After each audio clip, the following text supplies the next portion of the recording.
Bonjour à tous, c'est les 3e 4, ravi de vous retrouver pour clore cette 3e semaine de confinement. Je voulais vous rejoindre un petit peu, continuer un petit peu d'entretenir le lien avec vous. J'espère que tout va bien chez vous, que ça se passe comme il le faut, que vous prenez votre mal en patience, vous l'avez compris. Ça risque de s'éterniser. Par ailleurs, je souhaite féliciter tous ceux qui ont appris hier matin qu'ils avaient le brevet. Voilà, pour vous, c'est peut-être un soulagement, peut-être certains auraient quand même aimé se plier un petit peu à l'exercice et découvrir le vrai brevet en condition d'examen. Bon, vous l'avez compris, on est même plus tout à fait sûr de rentrer le 4 mai. On va voir comment les choses évoluent. D'ici là, félicitations quand même pour tous ceux qui ont réussi. Pour tous les autres, ceux qui ont une moyenne un petit peu juste, bah écoutez, il y aura des solutions qui vous seront proposé. Voilà, donc bravo à ceux qui ont déjà sabré le champagne hier. Voilà, on revient sur notre étude de la décolonisation. Vous avez travaillé ce grand 1 durant la semaine, début de semaine, fin de semaine dernière.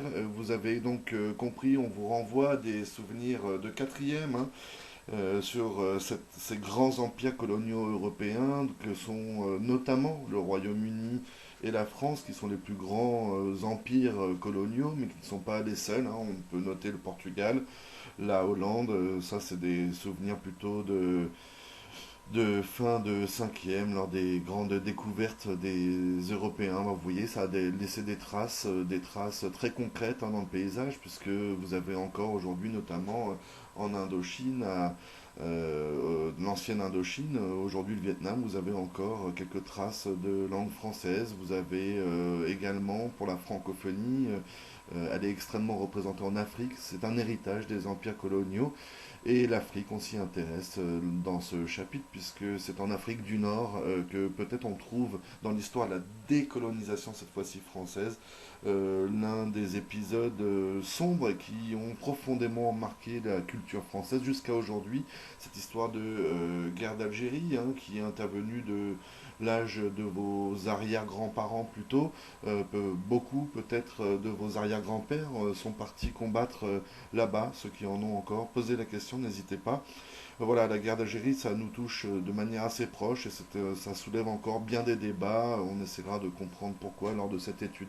Vous avez travaillé sur les origines de cette guerre d'Algérie. Vous avez compris que en Algérie, dans les années 1950, on constate des très très grandes disparités dans les niveaux de vie entre ce qu'on appellera autochtones, ce sont les Algériens qui vivent sur place, qui sont héritiers de familles installées depuis très longtemps sur place, et puis les Européens qui, depuis le début de la conquête de l'Algérie, en 1830, par la France, se sont installés. Donc beaucoup de Français, bien sûr, mais on dit Européens parce qu'il y a également beaucoup d'Espagnols qui ont été amenés à venir s'installer là-bas, des Italiens également.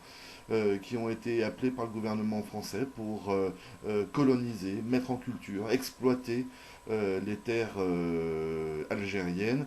Et au passage, voilà, vous noterez hein, les différences de traitement entre les ouvriers agricoles autochtones et puis les Européens. On passe de 380 francs à 1000 pour les Européens par jour. Alors ce sont des anciens francs, difficile de trouver un équivalent, hein, mais 1000 anciens francs. Comme ça, bon, ça n'a pas trop de sens, mais on serait autour d'un euro 50 par jour, même si à l'époque les francs, l'euro n'aurait pas eu la même valeur.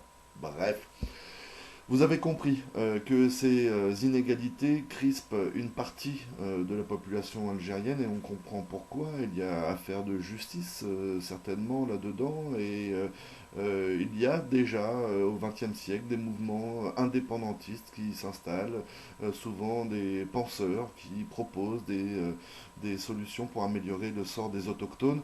Mais finalement, à partir de 1954, il va y avoir un virage extrêmement fort qui va être pris par un groupement qui se constitue, c'est le FLN, Front de Libération Nationale, un groupement armé qui va dire écoutez, il y en a marre des négociations, maintenant nous on passe à l'action, on veut une indépendance rapide et pour cela on est prêt à passer par la violence de l'action terroriste, une violence aveugle hein, qui frappe dès 1954 avec le 1er novembre, cette fameuse Toussaint Rouge.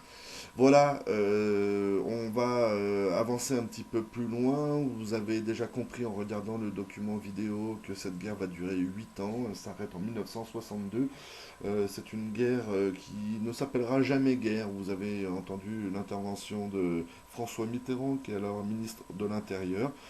Pendant la durée de ce conflit, la France refusera d'appeler cela la guerre d'Algérie. On parlera plutôt des troubles algériens dans ce grand territoire situé au-delà de la Méditerranée, qui est un département français, hein.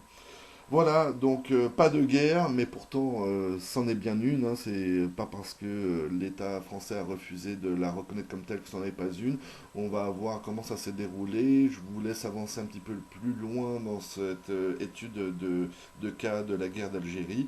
Vous traiterez pour vendredi prochain le grand B et le grand C. Je vous laisse avancer un petit peu tout seul de manière voilà, à votre rythme, on va dire. Et puis, on se retrouve pour une petite correction vendredi prochain. Les troisième cadres, vous me manquez toujours. Je vous souhaite vraiment bon courage et voilà, soyez patients, soyez patients. Ça va pas être facile et ça va pas être rapide. Allez, à bientôt. N'hésitez pas, comme vous le faites hein, souvent. Certains m'envoient leurs travaux.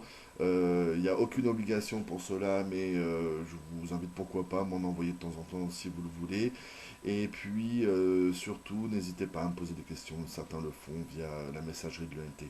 Écoutez, je vous souhaite une très bonne semaine. Il fait beau, profitez-en depuis l'intérieur de chez vous.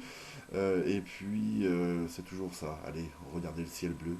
Ça nous relève un petit peu l'âme en ce moment. Allez, au revoir les troisième 4. À bientôt.